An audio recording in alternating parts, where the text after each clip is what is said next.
आदर्श निर्माण केला असे आजचे प्रमुख वक्ते माननीय विश्वास नांगरे पाटील सर, आपण MA ची पदवी मुंबई विद्यापीठातून संपादन केली, त्याचबरोबर LLB ची पदवी नांदेड विद्यापीठामधून मिळवली। त्यानंतर अवघ्या 24व्या वर्षी आपण आपल्या करिअरला सेल्स टॅक्स इन्स्पेक्टर म्हणून सुरुवात केली। त्याच वर्षी डेप्युटी कलेक्टर व IPS असे यश मिळवले। माझ्या मते 1997 या एकाच वर्षामध्ये sales tax inspector, deputy collector आणि IPS असे यश मिळवणारे आपण एकमेव आहात। आपण फक्त आपल्या पोलिसी खात्यामध्ये न राहता मी एक समाजाचा घटक आहे असे मानून अनेक सामाजिक उपक्रम आपण राबवले। त्यामुळेच आपल्याला अनेक स्वयंसेवी संघटनांनी, सामाजिक संघटनांनी अनेक पुरस्कारांनी पुरस्कृत केले। त्यामध्ये एक गाव एक गणपती पुरस्कार, नगरभूषण पुरस्कार, रोटरी एक्सलन्सी अवॉर्ड अशा अनेक पुरस्कारांनी आपल्याला सन्मानित केले आहे। त्याचबरोबर जी वर्दी आपण स्वीकारली त्या वर्दीला साजेशी अशी भयमुक्त गाव अभियान ही सामाजिक सुरक्षेची योजनाही आपण राबवली। या योजनेअंतर्गतच अनेक प्रकारचे सामाजिक उपक्रम की जे पोलीस कर्मचारी आहेत या कर्मचाऱ्यांच्या मुलामुलींसाठी म्हणून अनेक प्रकारचे उपक्रम आपण राबवत आहात। त्यामध्ये पसायदान कॉम्प्युटर सेंटर लातूर, त्याचबरोबर अंकुश धावडे जिम्नॅसियम अहमदनगर की ज्या अंकुश धावडे नावाच्या एका पोलीस कर्मचाऱ्यांनी पारध्यांशी सामना करत असताना स्वतः शहीद ते झाले। अशा पोलीस कर्मचाऱ्यांच्या नावाने एक जिम्नॅसियम तुम्ही चालवत आहात। त्याचबरोबर विष्णू वाल्हेकर स्पर्धा परीक्षा केंद्र अहमदनगर अशा प्रकारची वेगवेगळ्या प्रकारची केंद्र शहीद झालेल्या पोलिसांच्या नावाने चालवत आहात। त्याचबरोबर एक पर्यावरणाशी माझी काहीतरी बांधिलकी आहे, मीही एक पर्यावरणातला एक घटक आहे असे मानून आपण CCTचे काम, त्याचबरोबर वृक्षारोपण अशा प्रकारचे पर्यावरणाशी संबंधित आपण उपक्रम राबवत आहात। तसेच आपल्या पोलिसी खात्यामध्ये राहत असताना गुन्हेगारामध्ये किंवा कोणत्या गुन्हेगारामध्ये किती पाणी आहे हे ज्या पद्धतीने तुम्ही जाणता, त्याचबरोबर आपल्या प्रत्येक मानवाच्या मानवी जीवनामध्ये पाण्याचे महत्त्व आपण जाणता। म्हणूनच आपण चांगले पाणी त्याचबरोबर सांडपाणी या दोन्ही पाण्यांमध्ये फरक करून सांडपाण्याचा सुद्धा उपयोग बागा फुलवण्यासाठी उपयोग करता। एका बाजूने तुम्ही सांडपाण्याच्या आधारावर बागा फुलवण्याचा प्रयत्न करता आणि दुसऱ्या बाजूने मात्र तरुणाईची बाग मोठ्या आत्मविश्वासाने फुलावी यासाठी तरुणांमध्ये प्रेरणा, मनोधैर्य, आत्मविश्वास निर्माण करण्यासाठी मार्गदर्शन करत आहात। याचा आम्हा सर्वांना सार्थ अभिमान आहे। तुमच्या या कर्तृत्वाला सलाम करून मी आपली रजा घेतो। धन्यवाद।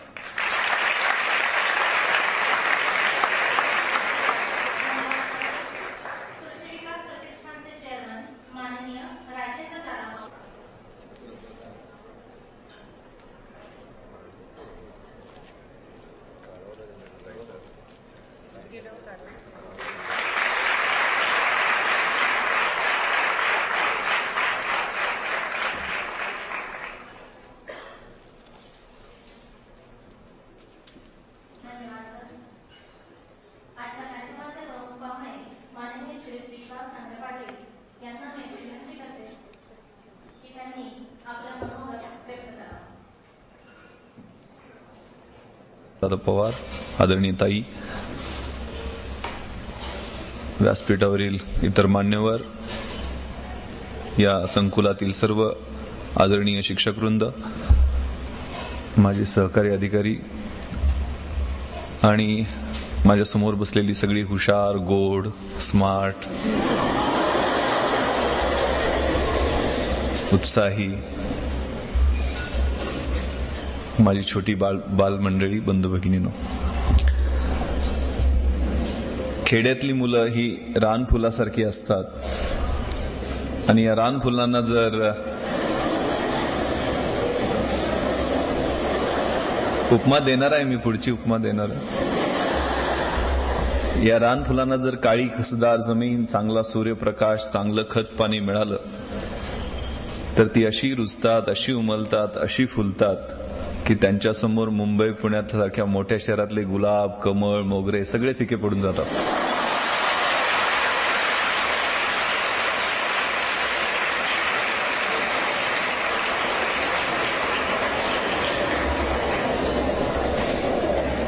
असंच काम या संकुलामध्ये या माझ्या समोर बसलेल्या रानफुलांना फुलवण्याचं काम इथल्या मंडळीकडून होतंय. एक देशाला आदर्श, विशेषतः मुलींना मानसिक दृष्ट्या, शारीरिक दृष्ट्या, शैक्षणिक दृष्ट्या सबल बनवून त्यांना स्वतःच्या पायावर उभा करण्यासाठी जी जिद्द आपण उभी केलेली आहे, बांधलेली आहे, ती एकमेवा द्वितीय आहे. या ठिकाणी ताईंनी मला सांगितलं की मुलांच्या मध्ये मोटिवेशन, मुलांच्या मध्ये असणारं न्यूनगंड आणि त्यांना थोडंसं UPSC, IAS कसं व्हावं, IPS कसं व्हावं याविषयी सांगावं. या ठिकाणी वेगवेगळ्या प्रोफेशनल कोर्सेसचाही अंतर्भूत करण्यात आलेले आहेत. नर्सिंग सारखा, BEd सारखा वेगवेगळे व्होकेशनल कोर्सेस या ठिकाणी इंट्रोड्यूस करण्यात आलेले आहेत की जेणेकरून स्वतःच्या पायावरती स्वतःची अस्मिता जागृत करून या छोट्या भगिनींना आपलं स्वतःचं अस्तित्व, ओळख समाजाला करून देता येईल. आपण जे काम करताय त्या ठिकाणी मी खूप छोटा माणूस आहे की मुलांना काही सांगू शकेल, परंतु एक ग्रामीण भागातल्या पार्श्वभूमीतून UPSCची परीक्षा देऊन IPS होण्यासाठी, म्हणजे माझ्या बऱ्याचशा पदव्या सांगितल्या, sales tax inspector, deputy collector, IPS, LLB, MA आणि काय MBA वगैरे केलं. पण 1997ला मी फक्त BA होतो ज्यावेळेला मी IPS मध्ये सिलेक्शन झालं. BA इतिहास, शिवाजी विद्यापीठ, कोल्हापूर. आणि त्यानंतर मी सर्व्हिसमध्ये असताना MA एक्सटर्नल केलं. LLB लातूरला SP होतो, नांदेडला ऍडिशनल SP होतो, त्यावेळेला LLB कम्प्लीट केलं. आणि ट्रेनिंगच्या पिरियडमध्ये उस्मानिया युनिव्हर्सिटी हैदराबाद मधून MBA कम्प्लीट केलं. आणि 1997ला वयाच्या 23व्या वर्षी एका वर्षी deputy collector, sales tax inspector आणि IPS, डेप्टी कलेक्टर आणि सेल्स टॅक्स इन्स्पेक्टर या MPSCतनं आणि IPSCतनं UPSC मधनं असं 3 पोस्ट एका वेळेला मिळालेल्या होत्या. त्यामुळे थोडासा माझा म्हणजे स्वतःची पाठ थोपटून घेत नाहीये, परंतु सांगण्याचा मनोदय आहे की कशा पद्धतीने या स्पर्धा परीक्षांना आपल्याला एकत्रित तयारी करता येते आणि काही क्लुप्त्या असतात, काही प्लॅनिंग असतात की जे तुम्हाला या वयामध्ये भविष्य काळासाठी उपयोगी पडू शकतील. माझं गाव हे खूप छोटं आहे. कोकरूड नावाचं गाव आहे शिराळा तालुक्यात. 32 शिराळा पण ऐकलं असेल.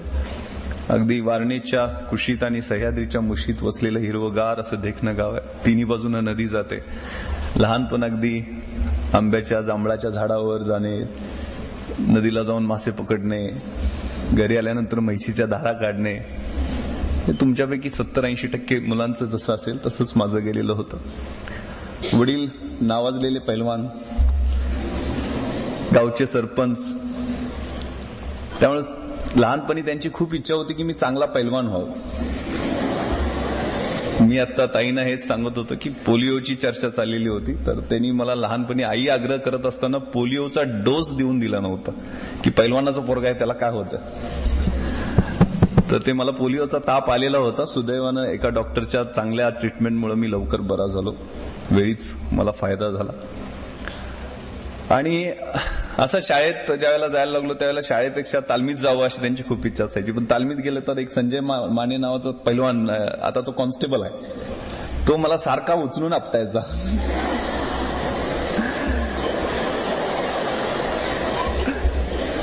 तर धाक लावणे असा प्रकार म्हणतात. त्यामुळं माझं काय तालमीत चालायचं नाही. तर हे काय कामाचं नाही आहे, हे काय कुस्ती खेळू शकणार नाही, शाळेत जाऊ दे या ऍटिट्यूडनं मला शाळेत पाठवण्यात आलं. मग शाळेत मात्र जरा थोडी पैलवानाचा मुलगा, सरपंचाचा मुलगा म्हणून दादागिरी चालायचीच. मग शाळेत गेल्यानंतर कुठं बसणार मी, तर वर्ग शिक्षिकेच्या खुर्चीवर. कारण शिक्षक तिरक्या डोळ्यानं बघायचे नाहीत, अरे पैलवानाचा पोरगा आहे, सरपंचाचा पोरगा, कशाला नादाला लागायचं त्याच्या. आणि नवीन एक बाई येणार होत्या, पण मी माझ्या नेहमीप्रमाणे स्टाईलमध्ये जाऊन खुर्चीत बसलेलो होतो, 6वीला होतो. अशीच कुणावर तरी दादागिरी चाललेली होती, छडी हातात होती माझ्या. त्या बाई आल्या, कदमबाई वर्गात आल्या, माझ्याकडे पाहिलं, मी का उभा राहिलो नाही, आल्या जवळ आणि कानाखाली 2 आवाज काढले. बाई म्हणाले, अरे विश्वास, तू स्वतःला काय समजतोस? सरपंचाचा मुलगा, पैलवानाचा मुलगा, असाच मोठा होशील, गावगुंड होशील, किड्यामुंगीसारखा जगशील आणि मरून जाशील. तुझं स्वतःचं अस्तित्व काय राहणार नाही. मला ते शब्द झोंबले. माझं स्वतःचं अस्तित्व काय? 6वीला होतो, वय वर्ष 7, 8, 10 असेल काय. आणि पटलं नाही मला की आपल्याला काहीतरी चुकतंय आपलं. घरी गेलो मी, वडिलांना म्हटलं मला शाळेत जायचं नाही, मला माझी ओळख बनवायची. अरे वडील म्हणे शाळा शिकूनच ओळख बनवता येते. म्हटलं मी शाळेत जाणार नाही मी इथल्या. मग कुठं जाणार? तालुक्याच्या ठिकाणी शाळेला जाणार म्हटलं. न्यू इंग्लिश स्कूल 32 शिरा या ठिकाणी मला ऍडमिशन घेतलं. सकाळी बस पकडायची 8 वाजताची. 18 किलोमीटर असले तरी रस्ते खूप कच्चे होते, त्यामुळे 1.5-1 तास लागायचा. परत संध्याकाळी 5च्या बसने यायचो परत. वडिलांचंही त्यावेळेला प्रमोशन झालं, ते पंचायत समितीचे सभापती झाले, जिल्हा परिषदेला निवडून येऊन. पण त्यांना मी सक्त बजावून सांगितलं की मला माझी स्वतःची ओळख बनवायची, तुम्ही माझ्या शाळेत यायचं नाही. आणि ते शेवटपर्यंत माझ्या शाळेत आले नाहीत. अनेक कार्यक्रमांना त्यांना बोलवण्यात आलं, पण ते आले नाहीत. 10वीचं वर्ष होतं. शिक्षकांचा रोल किती महत्वाचा असतो ह्या विद्यार्थ्यांसाठी सांगतो. 10वीचं वर्ष होतं. आमचे गायकवाड सर पीटीचे शिक्षक होते. त्यांना कळायचं की पोरगं हुशार आहे, 70-75% मार्क पडतायत, तर याला जाण्या येण्याचा वेळ खूप वाया जातोय. मग 17 किलोमीटर, 1 तास संध्याकाळी, 1 तास सकाळी.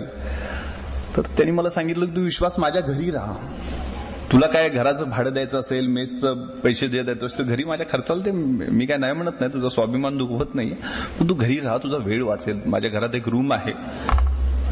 ठीक आहे म्हटलं सर, जशी तुम्ही म्हणाल. पण सरांना एक सवय होती, ती मला माहित नव्हती. ते पहाटे 3 वाजता उठायचे.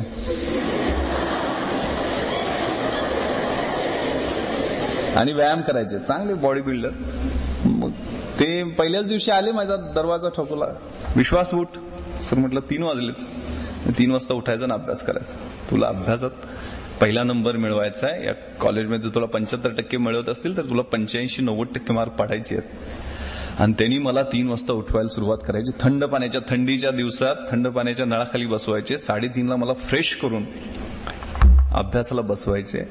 3:30 ते 8:30-9 पर्यंत माझा अभ्यास असा व्हायचा की जे काही वाचेल ते डायरेक्ट ब्रेनमध्ये जायचं. इतका चांगला अभ्यास झाला, कधी मी स्वप्नात सुद्धा विचार केला नव्हता एवढे मार्क, म्हणजे 88 साली 88% मार्क मिळवून मी तालुक्यात पहिला होतो.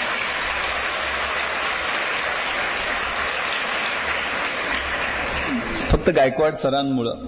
मग सगळ्यांना जसं वाटत असतं त्यावेळेला मग 11वी-12वी सायन्स, मग व्होकेशनल इलेक्ट्रॉनिक्स, मग तो राजीव गांधींचा पिरियड होता की सगळ्यांनी इलेक्ट्रॉनिक्स इंजिनियर व्हायचं.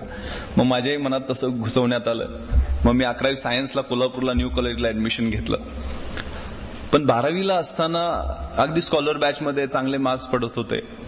असंच एक व्याख्यान आमच्या कॉलेजमध्ये आयोजित करण्यात आलेलं होतं. आमच्या कॉलेजचे भूषण गगराणी हे IAS मध्ये भारतात 3रे, आणि ते पण मराठी साहित्य आणि मराठी माध्यमातनं परीक्षा देऊन झालेले होते.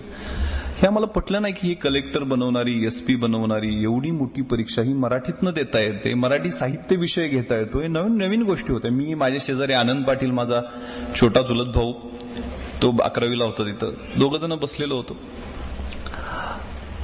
की आपल्याला असं काय करता येईल का, आपल्याला ही परीक्षा देता येईल का, विचार एक ठिणगी पडली.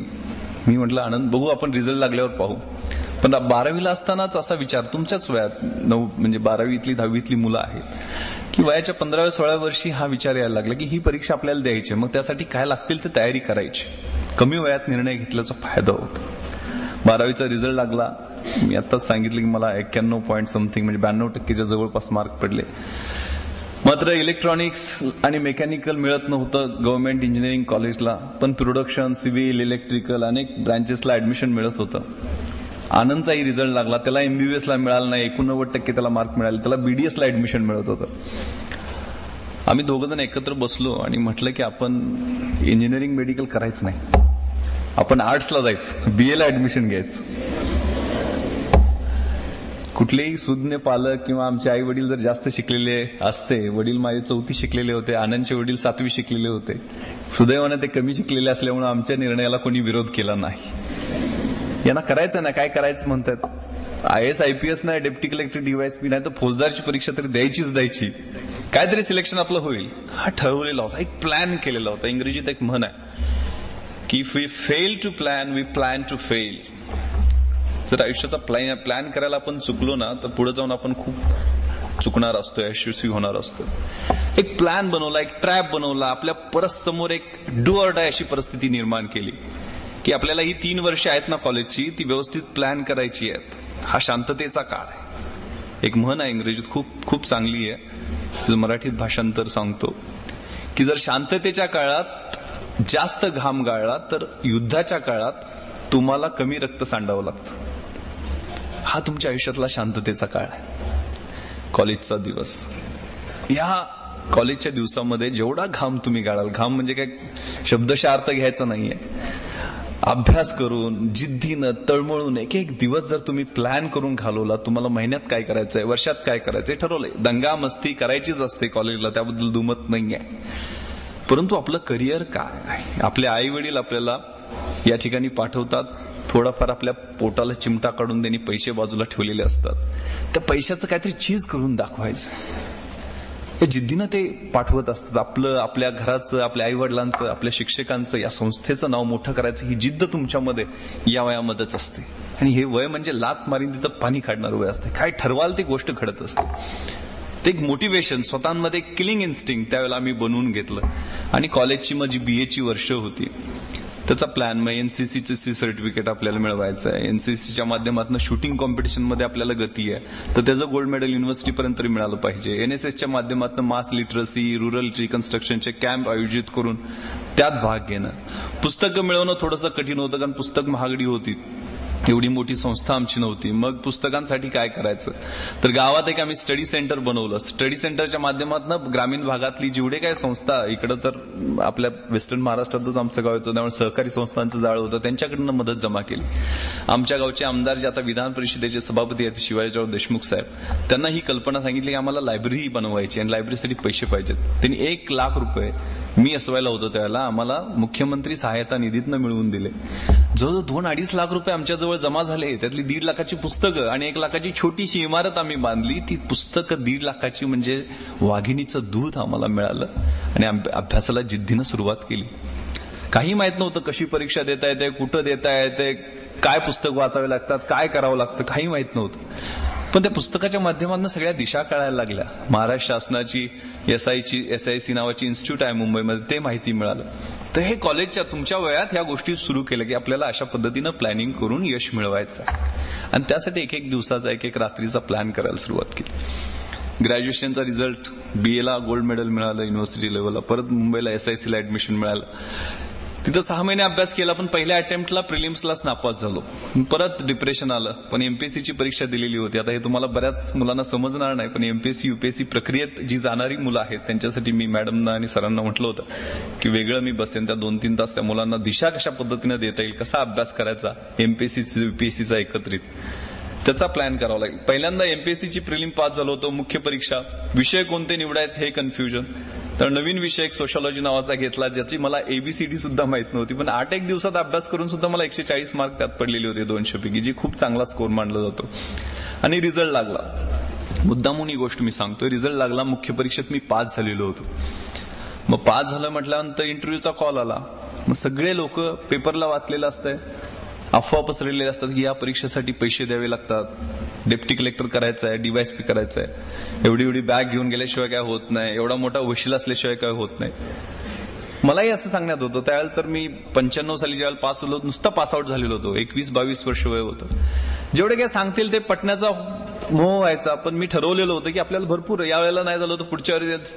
पण घरी येऊन काही लोकांनी सांगितलं, मधले काही दलाल भेटत असतात, तुमच्या मनामध्ये या गोष्टी क्लिअर असल्या पाहिजेत की असं असं त्याच्याशिवाय होत नाही, वशिला लावल्याशिवाय होत नाही, पैसे दिल्याशिवाय होत नाही.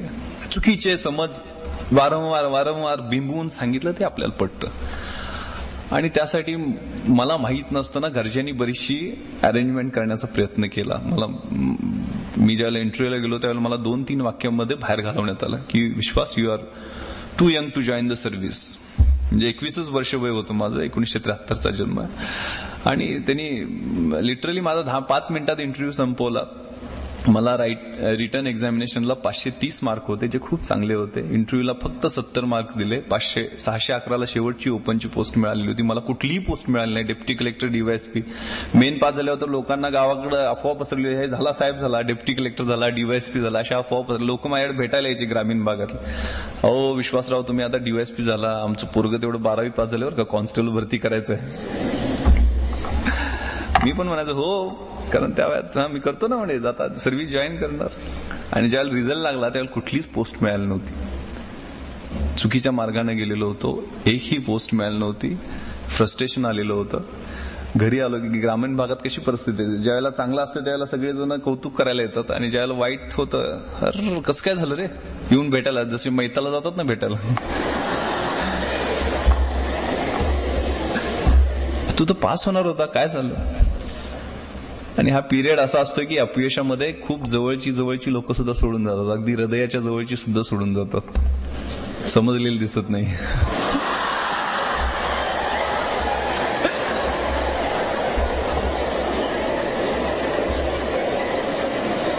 त्यामुळं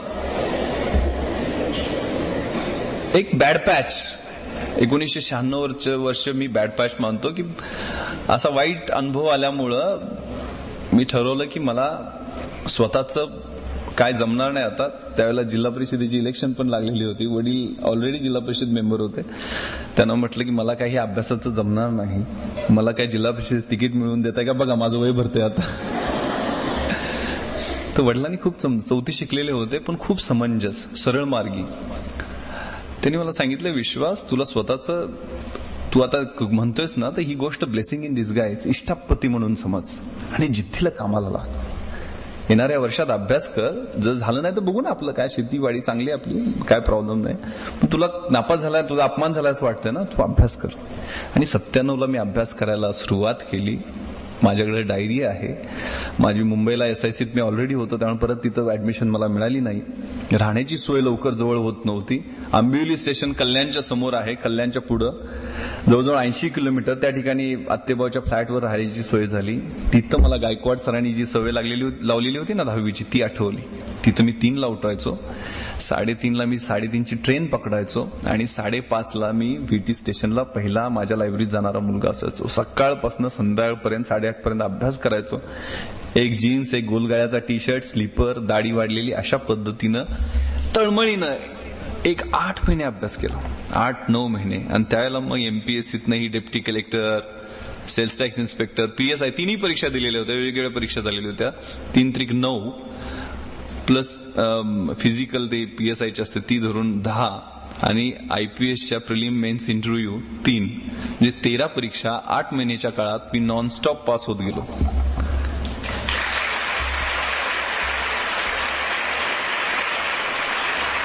सांगण्याचा उद्देश मी खूप मोठ्या परीक्षा पास झालो, खूप कमी वयात झालो हा नाहीये. हे वर्ष तुमच्या आयुष्यात येऊ शकतं. त्यासाठी ती जिद्द, ती इच्छाशक्ती, ती किलिंग इन्स्टिंक्ट तुमच्यामध्ये ऑलरेडी असते. बरीचशी माणसं आपल्यातलं पोटेन्शियल न कळता मरून जातात.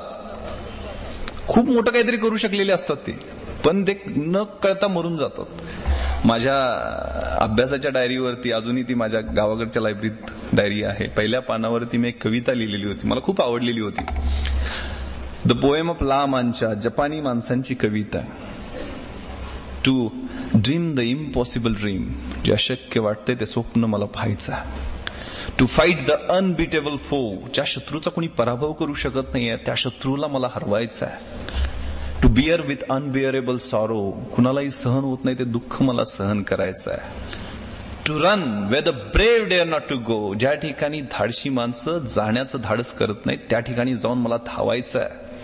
To love the pure and chest from अफार, to write the unforgivable wrong, to try Wien your arms R to very, ज्यावेळेला माझे भाऊ थकलेले आहेत, माझे पाय थकले आहेत, हात थकलेले आहेत, शरीर थकलंय, त्यावेळेला मला समोर एव्हरेस्ट दिसतंय, त्यावेळेला मला माझं एक एक पाऊल त्या एव्हरेस्टच्या दिशेनं टाकायचं आहे. To reach that unreachable star. तो स्टार मला गाठायचा आहे. दिस is my quest to follow that star, no matter how hopeless, no matter how फार. To fight for the right without questions, without pause, to be willing to march into the hell for heavenly cause. मला सत्यासाठी झगडायचं आहे, संघर्ष करायचा आहे, कुठलाही प्रश्न त्यासाठी विचारायचा नाही, कुठलाही थांबा घ्यायचा नाहीये. माझी नरकात जायची सुद्धा तयारी आहे, पण त्याला कारण स्वर्गीय असलं पाहिजे.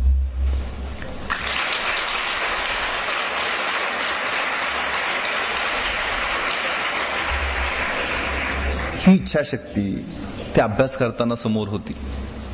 मी ज्यावेळेला इंटरव्ह्यूला गेलेलो होतो ना, त्यावेळेला मी, आनंद, माझ्याबरोबर जो चुलत भाऊ होता ना, तोही माझ्याबरोबर IAS मध्ये सिलेक्ट झाला. माझ्यावर त्याची रँक आली. तो आता शिवगंगा म्हणून तमिळनाडूमध्ये आहे, त्या ठिकाणी कलेक्टर म्हणून काम करतोय. आम्ही ज्यावेळेला इंटरव्ह्यूला धोलपूर हाऊसमध्ये दिल्लीला गेलेलो होतो, त्यावेळेला आमच्याबरोबर एक विकास जैन नावाचा मुलगा होता. तो बीटेक फ्रॉम IIT पवई आणि MMS from IIM Ahmedabad. B Tech MMS खूप मोठी डिग्री आहे. म्हणजे तिथं फायनल इयरला असतानाच अमेरिकेतनं दर महिन्याला ₹1,00,000 ₹2,00,000 पगाराचे कॉल येतात. तर एवढा हायली क्वालिफाईड होता. 2 वर्ष अमेरिकेत नोकरी करून आलेला होता. आमच्यावरच तो महाराष्ट्राला राहिला असल्यामुळं त्याची ओळख झालेली होती. तर इतका स्मार्ट मुलगा, 6 फूट उंच, गोरापान, देखना, 3 पीस सूट मध्ये असायचा. इंग्रजी एवढं शुद्ध आणि चांगलं बोलायचा की इकॉनॉमिक्सचे इतके कन्सेप्ट क्लिअर की त्याचं ऐकत बसावं असं वाटायचं, एवढं चांगलं बोलायचं. आनंदला म्हटलं की अरे आपलं काम नाही आहे हे, अशा मुलांसाठीच IAS IPS आहे, आपलं काय जमणार नाही इकडं, आपण जाऊन कॉन्स्टेबल भरती लईत लई PSI होऊ शकतो. आनंदाने आता परीक्षा देऊन पास होऊन आलोय, तर ही इंटरव्ह्यू देऊन तेवढं जाऊ म्हणजे. ज्यावेळेला मग आम्ही इंटरव्ह्यूला एकाच महाराष्ट्रातले असल्यामुळे एका ग्रुपमध्ये होतो. विकासचा अगोदर नंबर आला आणि त्यात आम्हाला पॅनल, अचानक पॅनल डिक्लेअर होतात. MPSCचे पॅनल अगोदर कळतात आपल्याला कुठलं पॅनल आहे, पण UPSCचे पॅनल तुम्हाला 7 पॅनल्स एका वेळेला बसले, कुठल्या पॅनलला जायचं ते अचानक डिक्लेअर होतं. लेफ्टनंट जनरल सुरेंद्रनाथ, जे ABSM PBSM असेच गोरेपान, उंच, इंग्रजी अधिकाऱ्यासारखे असणारे अधिकारी, आणि त्यात आमचं मीडियम मराठी होतं. आणि त्यांनी असं लोकल लँग्वेज मध्ये बोलणाऱ्या मुलांच्या विरुद्ध चांगलं ऍटिट्यूड नाही असं मी अगोदरच ऐकलेलं होतं. तर आम्ही अजून घाबरलो की आपलं कसं होणार. आणि हा विकास आमच्या अगोदर कॉन्फिडन्सनं इंटरव्ह्यूला गेला, स्मार्टली आतमध्ये गेला. साधारण एक 15 मिनिटांनी तो बाहेर आला, त्यावेळी घामानं डबडबलेला होता. असा टाईची नॉट सोडत, अरे बोगस इंटरव्ह्यू, काय फालतूमध्ये माझी 2 वर्ष वाया गेली, हीच अमेरिकेत घालवली असती तर माझे 30-40 लाख रुपये बँक बॅलन्स झाला असता. म्हणजे चला मी चाललो परत म्हणून. तर म्हटलं याची अशी परिस्थिती झाली तर आपलं काय होणार.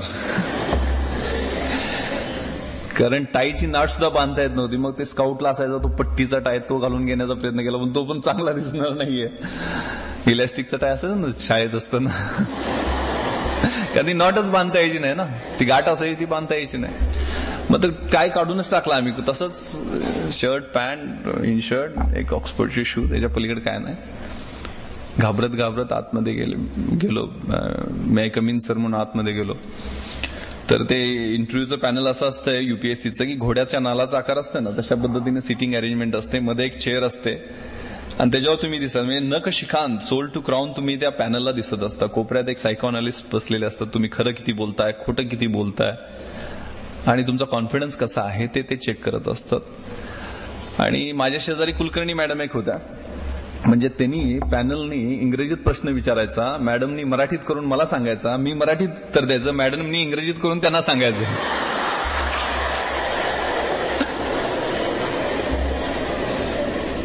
अशी दळबद्री परिस्थिती.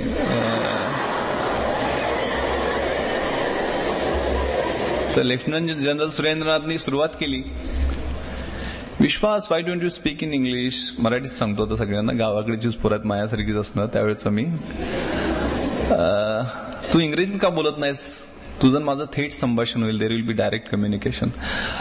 मी म्हटलं sir, I am from rural background, मी खेड्यातला आहे, प्लीज मला मराठीत बोलू दे, मी कम्फर्टेबल फील करेल. ते म्हणे विश्वास, you try in broken English, मोडक्या तोडक्या इंग्रजीत बोलू म्हणे. म्हटलं sir okay, I try my best. म्हटलं सर मी माझा प्रयत्न करतो. त्यांनी विचारलं, विश्वास, यू हॅव बीन ग्रॅज्युएटेड, 94 मध्ये ग्रॅज्युएट झालायस, 3 वर्ष तू काय कर, व्हॉट आर यू डुईंग. मी उत्तर दिलं, sir I have established one competitive study centre at my village which works for the upliftment of the rural youth age well age for डिसिमिनेटिंग rational and viable ideas in rural फोक्स. ते चाट पडले, अरे you speak very good English. पण तेवढंच उत्तर मी पाठ करून ठेवलेलं होतं.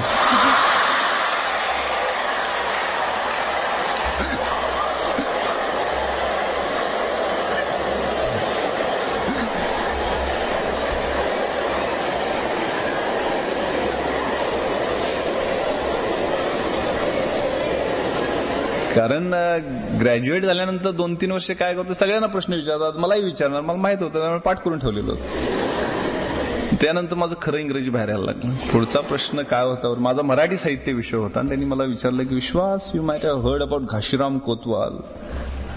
घाशीराम कोतवाल बद्दल ऐकलं असशील, वाय इट वॉज कंट्रोवर्सी, वादग्रस्त का झालेलं होतं. मी उत्तर दिलं, sir Ghashiram Kotwal was drama written by Vijay Tendulkar and it was controversial because Nana Fadnavis was shown as behind women person. आता त्यांना बिहाइंड वुमेनचा अर्थच कळेल ना. मग त्या मॅडमनं मी सांगितलं स्त्री लंपटचं भाषांतर करून द्या. मग त्यांनी वुमनायझर म्हणून भाषांतर, म्हणजे असं माझं जमेल तसं पुढे ढकलायला लागला. पण माझ्या एरिया ऑफ इंटरेस्ट मध्ये ज्या वेळेला इंटरव्ह्यू आला, माझा छंद जो होता तो organising rural youth for mass development, ग्रामीण भागातील युवकांचं रचनात्मक कार्यक्रमांसाठी संघटन.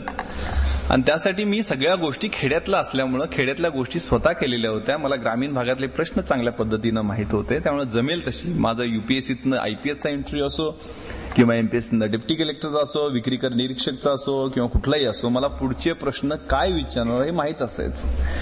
कारण मी त्याचा प्लॅन केलेला होता. आपल्याला याचा सब क्वेश्चन्स हा असू शकतो. शूटिंगच्या संदर्भात सगळी तयारी केलेली होती. त्यामुळे मला सगळे प्रश्न, उपप्रश्न जे अपेक्षित होते ते विचारले गेले. जसे जमतील तसे मराठी, हिंदी, इंग्रजीत ते प्रश्नांची उत्तरं मी दिली. शेवटचा प्रश्न त्यांनी विचारला होता तो खूप मला महत्वाचा वाटतो आणि मला त्यांनी मार्क जास्त दिले असतील असं वाटतं. त्यांनी हिंदीत विचारलेलं होतं लेफ्टनंट जनरल सुरेंद्रनाथनी की विश्वास, इस दुनिया में तुम क्यों आए हो, इस दुनिया में आने का तुम्हारा मकसद क्या. तर काय उत्तर, मी तर स्वतःहून आलेलो नाही, आई वडिलांनी आणलं.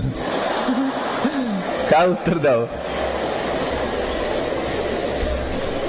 काय म्हणजे कलेक्टर झालो तर ग्रामीण भागातले प्रश्न सोडवेन, लोकांच्या समस्या सोडवेन, गरिबांचे अश्रू पुसण्याचं काम करेन, असं काहीतरी उत्तर दिलं असतं तर ते बोगस नकली वाटलं असतं.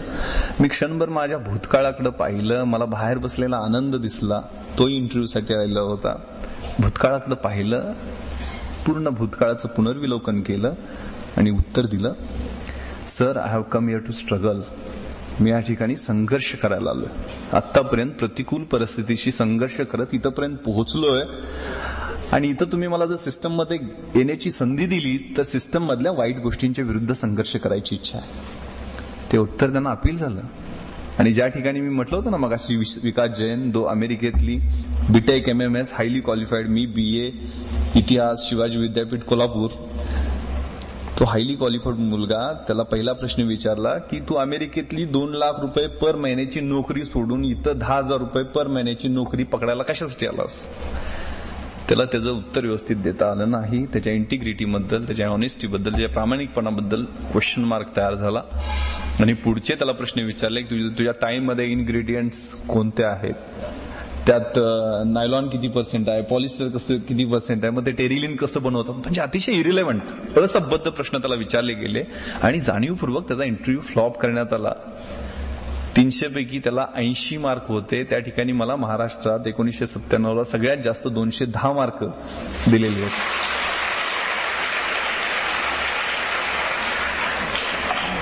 सांगण्याचा उद्देश एवढाच आहे की झाकली मूठ 1.25 लाखाची ठेवू नका. ओपन अप, बी पॉझिटिव्ह. आपल्यामध्ये असतंय ते, आपल्यामध्ये पोटेन्शियल असतं. एका अणूमध्ये जर विश्व उद्ध्वस्त करण्याची शक्ती असेल तर आपल्याला 2 हात, 2 पाय, 2 डोळे, सगळं चांगलं फिट शरीर दिलेलं आहे. अभ्यास करून कुणाच्या अंगाला भोकं पडलेत किंवा कोण मेलाय असं मी काय ऐकलेलं नाहीये. ही संधी आहे. जसं जमेल तसं प्रामाणिकपणे सांगत गेलो आणि यश मिळत गेलं.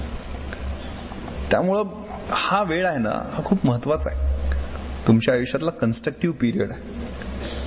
मात्र इथं वळणही वेगळं लागू शकतं. या वयात अनेक काय म्हणतात ते 16 वर्ष धोक्याचं, आपण चुकीच्या मार्गालाही जाऊ शकतो. एखादी चमकणारी गोष्ट असते, चकाकणारी गोष्ट असते, आपल्याला वाटतं ते सोनं आहे. आपण जवळ जातो, त्याला हात लावतो, ती काच असते, कधीतरी ती काच लागते हाताला, जखम होते, त्याची जखमेची मोठी जखम होते, चिघळते, तिचं गँग्रीन होतं आणि आयुष्य कधी उद्ध्वस्त होतं कळत सुद्धा नाही.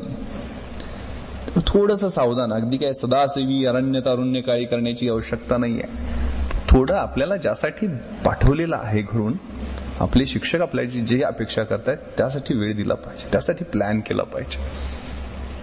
एक चांगला शेर मला SMS वरती पाठवलेला होता कोणीतरी परवा, खूप चांगला, कि मंजिलें उन्हीं को मिलती है जिनके सपनों में जान होती है, यूं ही पंख होने से कुछ भी नहीं होता, हौसलों से उड़ान होती है.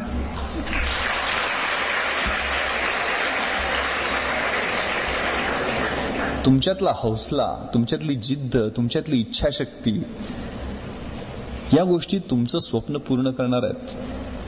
त्यामुळे प्लॅन करा, हेच वय आहे प्लॅन करण्याचं. एक खूप चांगला इंग्रजीत शब्द होते वेळेच्या महत्वाबद्दल, की to realise value of 1 year, ask the student who has failed in his exam. 1 वर्षाचं महत्व तुम्हाला ओळखायचं असेल तर वार्षिक परीक्षेत नापास झालेल्या मुलाला विचारा. मराठीत सांगतो ते. एक महिन्याचं जर तुम्हाला महत्व विचारायचं असेल, जाणून घ्यायचं असेल, तर अशा आईला विचारा जिनं 8व्या महिन्यात आपल्या बाळाला जन्म दिला. 1 आठवड्याचं जर महत्व तुम्हाला जाणून घ्यायचं असेल तर साप्ताहिक निघतं ना, त्याच्या संपादकाला विचारा. 1 दिवसाचं महत्व तुम्हाला जाणून घ्यायचं असेल तर रोजंदारीवर कामाला जाणाऱ्या, रोजगार करणाऱ्या कामगाराला विचारा, ज्याची घरात 6 मुलं जेवण्यासाठी वाट पाहत असतात. 1 तासाचं महत्व तुम्हाला थोड्या दिवसानं कळेल, किंवा काही जणांना आत्ताही कळलेलं असेल. Ask the lovers who are waiting to meet.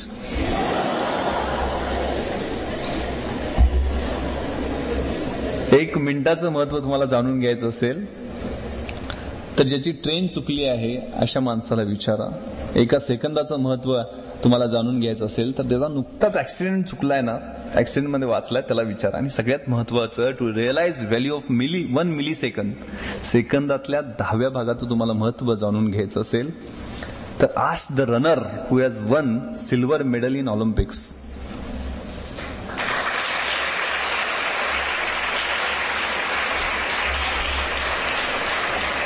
त्यामुळे वेळेचं नियोजन याला खूप महत्व आहे. आपल्याला वाटतं की ही खूप मोठी मोठी माणसं झालीत, एवढं मोठं एम्पायर उभं करायला दादांना विचारा किती कष्ट लागले असतील. The heights of great men reached and kept were not attained by sudden flight, but while their companions were slept, they were toiling upwards in the night. जी काही उंची मोठी माणसं गाठतात ना, ती काही एका झेपेत मिळालेली नसते. तर ज्यावेळेला त्यांचे 6 अध्यायी बरोबरचे अभ्यास करणारे झोपा काढत असतात, त्यावेळेला रात्रभर तळमळून जागून अभ्यास करून ती उंची गाठण्यासाठी एक पाऊल त्यांनी पुढे टाकलेलं असतं. प्रयत्न सोडलेले नसतात. खूप आपल्या शाळेतल्या ओळी जर घेतल्या तर खूप चांगलं मोटिवेशन, मॅडमनी मोटिवेशन बद्दल सांगितलं म्हणून मी स्पेसिफिक सांगतो. खूप चांगली एक कविता शाळेत असताना होती की जब तक सफल न हो नींद की चैन त्यागो तुम, संघर्षों का मैदान छोड़कर मत भागो तुम, कुछ किए बिना जय जयकार नहीं होती, कोशिश करने वालों की हार कभी नहीं होती. ही कोशिश, प्रयत्नवाद, संघर्ष हे तरुणाईची ओळख. तरुणाई कसली आहे? भगतसिंग, राजगुरू, सुखदेव, अशफाकुल्ला खान यांनी सुद्धा दंगा केला होता ना, त्यांची तरुणाई होती. रंग दे बसंती पाहिला असेल. न इज्जत दे, न अजमत दे, न सूरत दे, न सीरत दे, मेरे वतन के वास्ते या रब मुझे मरने की सिर्फ हिम्मत दे. कशी इच्छाशक्ती असायची, काय आरजू असायची. आरजू कुछ भी नहीं है, आरजू बस यही है, रख दे कोई खा के वतन मेरे कफन में. माझ्या कफनामध्ये या देशाची एक मूठभर मिट्टी ठेवावी अशी आरजू असणारे भगतसिंग फासावर जाताना आईला म्हणतात की मनी धीर धरी शोकावरी जननी भेटेन 9 महिन्यांनी. तू शोकावर, मी फासावर चाललोय ना, पण पुन्हा तुझ्या पोटामध्ये 9 महिन्यांनी जन्म घेणार आहे. तू शोकावर, धीर धर. अशी इच्छाशक्ती असणारी आमची आदर्श मंडळी, यांचे आदर्श समोर ठेवायचे, यांचे रोल मॉडेल्स म्हणून पुढे घ्यायचे. मी परवाच एक सर्वे वाचत होतो. आजकालची आपली मुलं आपलं कॉलेजचं शिक्षण पूर्ण होई तोपर्यंत 20,000 तास टीव्ही पाहतात. 20,000 तासामध्ये 15,000 खुनाचे सीन, मर्डरचे सीन, 12,000 रेपचे सीन आणि 1,00,000 अश्लील जाहिराती पाहतात. त्यांच्या पुढे किती आईबापांनी शिक्षकांनी बोंब मारून सांगण्याचा प्रयत्न केला तर कसा फरक पडणार, असा एक सर्वे आला होता. आणि त्यात असं म्हटलेलं होतं की आजचे प्रश्न शाळेचे तास चुकवणे, शाळेमध्ये टिवल्या बावल्या करणे, विमान फेकणे अशा पद्धतीचे आहेत. म्हणजे शाळेतले प्रश्न, बंक करणे क्लासेस.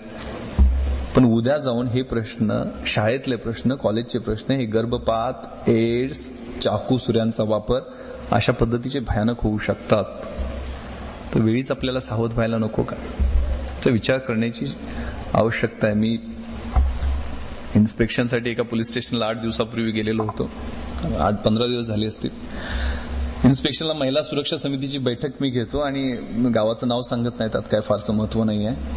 त्या महिलांची बैठक बोलवलेली होती आणि त्यांना म्हटलं की तुम्ही पोलीस स्टेशनला राऊंड मारला का, पाहिलं का पोलीस स्टेशनमध्ये कोणी आहे का. ते म्हणे नाही. मग म्हणजे चला आपण फिरून येऊ जरा पोलीस स्टेशनमध्ये. कोपऱ्यात एक बाई बसलेली होती, तोंडाला तिनं बोळा पकडलेला होता. मी म्हटलं का ताई, कशाला आलाय तुम्ही, का पोलीस स्टेशनमध्ये का आलाय. तिने तोंडाचा बोळा बाहेर काढला तर भळाभळा तिच्या तोंडातनं रक्त व्हायला लागलं. काय झालं, काय ऍक्सिडेंट झाला तुमचा, कशानं रक्त कशानं तोंडात न्यायला लागली. तर तिनं आपला डावा हात माझ्या समोर केला. त्या डाव्या हातामध्ये तिचे 7 दात होते आणि ती दाखवायला लागली, दादा हे म्हणे माझे दात अजून 3-4 वरती असे घुसलेले आहेत. काय झालं, कशामुळे झालं. तर म्हणे मला 3 पोरी आहेत या आणि पोरगा होत नाही म्हणून नवऱ्यानं तोंडात वरवंटा मारला. तर ही इतकी भयानक घटना आहे की तुमच्या मनावरती विपरीत परिणाम करणारी असू शकेल, पण ही फॅक्ट आहे. ती भाऊजाईचं ऐकून त्या नवऱ्यानं म्हणे तोंडात वरवंटा मारलाय आणि हे दात माझे पडलेत आणि वरती दात गेलेत. मला खूप राग आला. मी इमिडिएटली तिथे इन्स्पेक्टरला बोलवलं, म्हटलं 307चा गुन्हा दाखल करा, बेट्याला धरून आणा, लॉकअपमध्ये टाका पहिले. ते सांगितलेलं तिला कळलं असावं, तिनं माझे पाय धरले. हो दादा म्हणे, काय गुन्हा दाखल करायचं नाही मला, माझं नाणं मला लावून द्या फक्त, माझी 3 पोरं रस्त्यावर येतील. ही जर परिस्थिती आज स्वातंत्र्य म्हणून 60 वर्ष व्हायला लागलेली आहेत, अशी जर असेल तर त्या स्वातंत्र्य देवतेने विनवणी कुणाला करायची. त्यामुळे ही फॅक्ट आहे आणि ही ग्रामीण भागातली फॅक्ट आहे. आज ही एखादी मुलगी रोज 2 ते 3 मुली विहिरीत उडी मारतात किंवा स्टोचा भडका होतो, मला कळत नाही कशा पद्धतीने होतो. आणि आई वडील 30-40 हजार रुपये कशाला केस दाखल करायची, पुढे जाऊन ते कॉम्प्रोमाइजच करायचं, केस कुठं सुटणार आहे आणि ते पुढच्या पोरगीचं लग्न तर तेवढ्यात पैशात होईल. त्यासाठी अभ्यास करा तुम्ही, स्वतःच्या हक्कासाठी अभ्यास करा, स्वतःच्या ओळखीसाठी अभ्यास करा.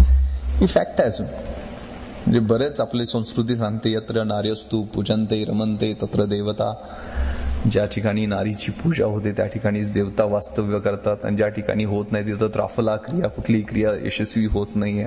म्हणून पूजा करायची आहे. पूजा एवढ्यासाठी करायची की प्रजननार्थ महाभागा या स्त्रिया ज्या आहेत त्या आपलं प्रजनन करतात, आपली पिढी वाढवतात, म्हणून त्यांची पूजा करायची आहे.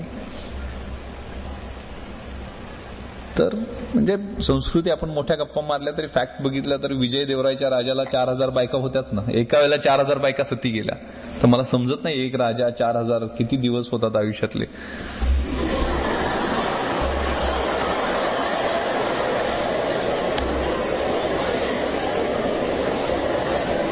म्हणजे मोठ्या संस्कृतीच्या गप्पा आपण करतो. पिता रक्षती कौमार्य, भर्ता रक्षती यौवने, पुत्रो रक्षती वार्धक्ये, न स्त्री स्वातंत्र्य अर्हति, अशी काही सुभाषित असतात. सांगण्याचा उद्देश असाच आहे की आपलं जे स्वत्व आहे, व्यक्तिमत्व आहे, ते स्वतःहून बनवल्याशिवाय उद्या तारणारं कोणी नाहीये. स्वामी विवेकानंदांनी सुद्धा सांगितलं की no bird can fly with 1 wing. त्यामुळे स्त्रियांना जर पुरुषाच्या बरोबरीनं जपान, जर्मनी, US हे देश पुढे वेगानं का गेले, फिनिक्स पक्षासारखे ते मोठे का झाले, राखेतून का उभा राहिले, तर तिथं स्त्रिया आणि पुरुष एका वेळेला खांद्याला खांदा लावून या देशाच्या प्रगतीसाठी त्यांनी काम केलं. आमच्या बॅचमध्ये एक भारती जजोरिया नावाची मुलगी होती. आम्ही 56 पैकी 50 पुरुष आणि 6 मुली अशा पद्धतीनं आमची बॅच होती. 6 पैकी भारती जजोरिया एक. आमच्या वर्षाच्या शेवटी ॲक्वॅटिक मीट असते, म्हणजे पोहण्याच्या स्पर्धा, आणि त्याचे 9 गोल्ड मेडल असतात वेगवेगळ्या इव्हेंटचे. मग त्यात free style, best stroke, back stroke, butterflies अशा 50 मीटर, 100 मीटर अशा वेगवेगळ्या इव्हेंट होतात. तर भारती जजोरिया ही एका ट्रॅकमध्ये पोहत होती आणि 6 ट्रॅक इतर जे होते, ऑलिम्पिक साईजचा स्विमिंग पूल अकॅडमी मधला आमचा, त्या इतर 6 ट्रॅकमध्ये आम्ही 6 जण 6 पुरुष मंडळी दरवेळेला चेंज व्हायचो. प्रत्येक इव्हेंटला 50 मीटरला वेगळे, 100 मीटरला वेगळे, रिलेला वेगळे, म्हणजे प्रत्येक इव्हेंटला आम्ही वेगळे वेगळे व्हायचो. पण भारतीनं तो ट्रॅक सोडला नव्हता. ती एकटी प्रत्येक इव्हेंटमध्ये पोहत होती आणि त्या एकटीनं 9च्या 9 गोल्ड मेडल घेऊन गेली.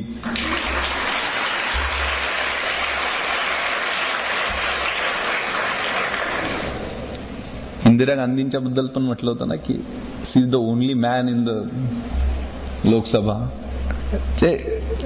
सांगण्याचा उद्देश तिचं, ऑफकोर्स ती एका सिनियर IAS ऑफिसरची मुलगी होती, तिचे वडील चीफ सेक्रेटरी होते. लहानपणापासून तिला ते फिजिकल फिटनेस आणि ह्या गोष्टीचं वेड होतं. तिला तशा पद्धतीचं ते बॅकग्राऊंड मिळालेलं होतं, त्यामुळे ती जिंकली असेल. घुडसवारीमध्ये जो पुरुषांचा खेळ आहे अगेन, त्यातले सुद्धा सगळे गोल्ड मेडल ती घेऊन गेली आणि खूप चांगलं काम मध्य प्रदेशात ती आज करते. तर सांगण्याचा उद्देश की ही कल्पना चावला, ही भारती जजोरिया, ही मदर तेरेसा, ही मेधा पाटकर, या अशा कितीतरी आदर्श आपल्या समोर उभा आहेत की त्यांच्याकडे पाहून आपण काहीतरी करण्याची जिद्द आपल्यामध्ये तयार झाली पाहिजे. त्यामुळे पोटेन्शियल बाहेर काढण्यासाठी आवश्यकता. मी आता एका मुलीचा वडील असल्यामुळे जास्त माझं घरात मेजॉरिटी झाली, आई, बायको, मुलगी. सांगण्याचा उद्देश की आपलं स्वतःचं व्यक्तिमत्व बनवायचं आहे, यातलं पोटेन्शियल काढायचं आहे. माझ्या मुलीचा पहिला वाढदिवस होता 2002ला आणि 22 मे 2002. घरात खूप पाहुणे आलेले होते म्हणून लातूरला मी रेस्ट हाऊसला झोपायला गेलेलो होतो. जाताना युनिफॉर्म नेला नव्हता, जीन्स, टी शर्ट, सुदैवानं पिस्टल बरोबर घेतलेली होती. मध्यरात्री एक फोन आला मला एक PIचा तिथल्या चाकूरच्या की सर अशी अशी डेकॉइटी झालेली आहे आणि त्या डेकॉइटीमध्ये एका वृद्ध म्हातारीचा मर्डर केलेला आहे दरोडेखोरांनी आणि सर आपण या. तर मला टेन्शन आलं की त्या दिवशी संध्याकाळी पार्टी असणार वाढदिवसाची घरी.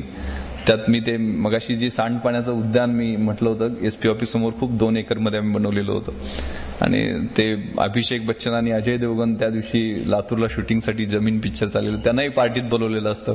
मग मीडियामध्ये येणार, पेपरवाले लिहिणार की SP पार्टीत बिझी, दरोडे, वृद्धेचा खून वगैरे. टेन्शन आलं मी की संध्याकाळचा कार्यक्रम कॅन्सल करायचा म्हणून मी सांगून 3 वाजताच कॉलेज गाडी होती, कॉलेजनं मी निघालो. शेतातनं पोहोचलो स्पॉटवर. त्यावेळेला मी पाहिलं की भयानक पद्धतीनं त्या वृद्धेचा खून करण्यात आलेला होता. मी येताना सगळी नाकाबंदी ऑलरेडी लावलेली होती आणि मला तेवढ्यात कॉल आला, 4:30 वाजले असतील, थोडंसं तांबडं फुटण्याची वेळ झालेली होती की सर या ठिकाणी 3 जण आम्हाला बघून पळायला लागलेले आहेत आणि ते नक्की दरोडेखोर असावेत आणि ते साधारण पानगाव म्हणून रेल्वे स्टेशन आहे त्या ठिकाणावरनं पळालेले आहेत. चोर तिथंच जाणार होते, नॅचरल कोर्समध्ये या गोष्टी होत्या म्हणून मी पण त्या बाजूनच निघालो. तर PI तांबारेचा कॉल आहे की सर माझी गाडी फसली आणि मी पळू शकत नाही कारण माझं वजन 120 किलो आहे. तर म्हटलं ठीक आहे, कुठल्या दिशेने गेले सांग. मग मी त्यावेळेला फ्रेश ट्रेन होऊन पहिला चार्ज लातूरचा होता, त्यामुळे मी आणि माझा बॉडीगार्ड आणि एक शेतकरी फकीर नावाचा 3 जण आम्ही त्या दिशेने गेलो. रस्ता दाखवायला त्या फकीराला घेतलेला होता. तर समोर आम्हाला ते, कारण लातूरला सगळा ओसाड भाग आहे, काय ऊस नाही काय नाही, सगळं वाळवंटा टाईप परिस्थिती. तर तिथनं लांब पळताना आम्हाला 3 जण दिसले आणि पाठलाग करायला सुरुवात केली. खाली उतरलो, गाडी काय जाऊ शकत नव्हती.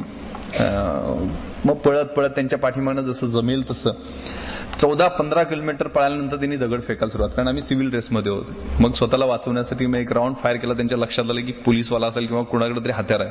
मी एक राऊंड फायर हवेतच केलेला होता. मग त्यातला एक जण तिथंच लपला त्या झाडीमध्ये. मग तिथं लपलाय लक्षात 2 जण पुढे पळाले. तर तिथं लपलेल्या माणसाचा आम्ही शोध घेतला आणि त्याला पकडला तिथं आणि बाकी 2 पळाले तर सुटका. पण पुढच्या 2 सेक्टरमध्ये आम्ही परत चेकिंग लावलेलं होतं. बीड जिल्ह्यात सुद्धा लोकांना सांगितलेलं होतं की असे चोर पळालेले आहेत आणि त्यांना तिथं एनसर्कल पुढच्या एका पोलीस स्टेशनच्या हद्दीत करण्यात आलं. पोलीस आणि लोकांनी एनसर्कल केलं. त्यावेळेला तिथला एक जण सापडला आणि दुसऱ्या जण पळून जातं. सापडताना त्यानं दगड फेकायला सुरुवात केली. मला पोलिसांच्या ताब्यात देऊ नका म्हणत एक शेजारी विहीर होती, 150 फूट खोल विहीर होती, त्याच्यात उडी मारली, जागेवर खलास झाला. कारण विहिरीत पाणी अर्धा फूट सुद्धा नव्हतं. त्याला बाहेर काढलं त्यावेळेला त्या वृद्धेनं प्रतिकार केला होता, त्याची इतर लक्षणं दिसली. एवढी मोठी मी गोष्ट सांगितली एवढ्यासाठी की मी तिथं स्पॉटवर इमिडिएटली गेलो, कारण बीड जिल्ह्यात होतं, तिथं मृत्यू झालेला होता. परत ह्युमन राईट कमिशन इतर एन्क्वायरी सुरू होणार म्हणून इमिडिएटली मी स्पॉटवर गेलेलो होतो, व्हिडिओ शूटिंग वगैरे करायचं म्हणून त्या मॅटरचं. आणि येताना मी ते एक दरोड्याचं स्पॉट तर ते मृत्यू झालेल्याचा स्पॉट या दोन्ही मधलं अंतर मोजलं तर ते 54 किलोमीटर होतं. नॉनस्टॉप हे दरोडेखोर 3 टप्प्यामध्ये 3 टीमनं पाठलाग करत असताना 54 किलोमीटर 1.5 तासात जवळजवळ पळालेले होते. यांना जर ऑलिम्पिकला पाठवलं असतं तर गोल्ड मेडल घेऊन आले असते.